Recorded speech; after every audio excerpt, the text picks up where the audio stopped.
Hello, this is Blythe Stevens of A Blythe Coach, Dance Education and Coaching to Move Through Life with Balance, Grace, and Power. Today I'm here because it seems like my country is burning over racial injustice this week. The police brutality is terrifying and particularly deadly for innocent people of color. I'm sad for the pain that people are feeling, the struggle, but I'm inspired by the action and response that I see from caring folks. It makes me really proud to see citizens of the United States standing up to discrimination and violence. Today, I'm wearing my Legalized Gay shirt in honor of the demonstration-turned-riot at the Stonewall Inn that's credited with catalyzing the gay rights movement of the 70s and beyond, all the way up through recent marriage equality and gender equality, and also standing in solidarity with the Black Lives Matter movement and racial, intersectional, gender, and class equality. This week, I've been thinking of some sort of nice message for my yoga session, some theme like I usually do, and for my teaching.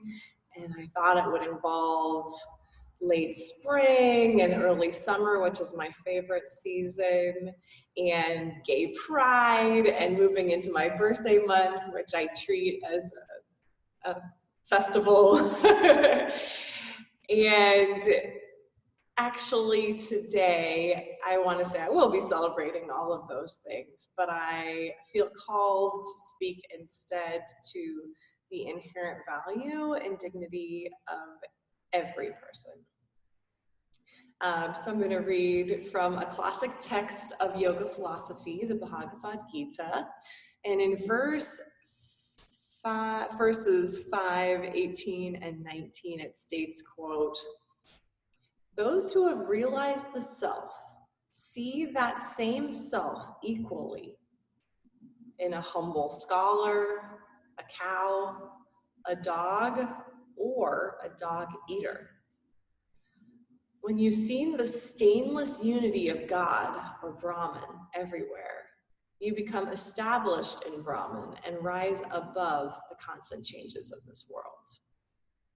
And the translation that I'm working with is by Sri Swami Satchidananda, and I like how he elaborates that this explains the biblical commandment to love your neighbor as yourself, which is in Leviticus 19:18, Matthew 22:39, and Mark 12:31, as well as honestly a number of other faith traditions. So regardless of what your personal spiritual beliefs or faith tradition or theology may be, hopefully something universal about this comes through.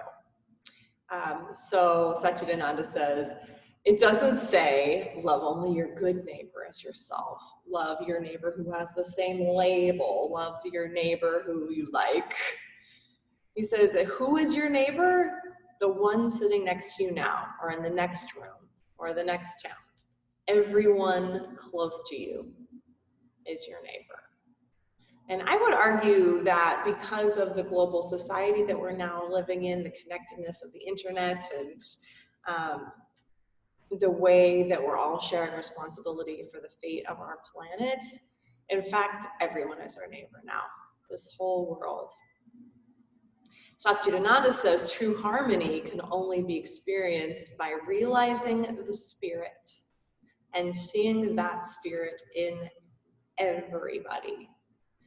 And this is something I'm honestly really challenged to do myself. I'm very far from perfect with seeing that value and that spirit in people that I disagree with, who hold very different beliefs and ideals, who might be quite violent or hateful. This is really challenging for me. But I see the value in seeing that within absolutely everyone, respecting and treating well everyone that we encounter. So even from this distance of being in Europe, from looking from another continent, the news is coming through.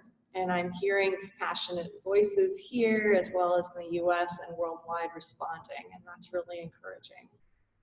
If we can see one another as worthy and as equal, we can indeed change the world.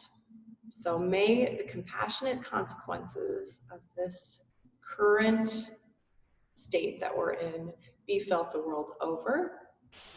And may you have a wonderful day.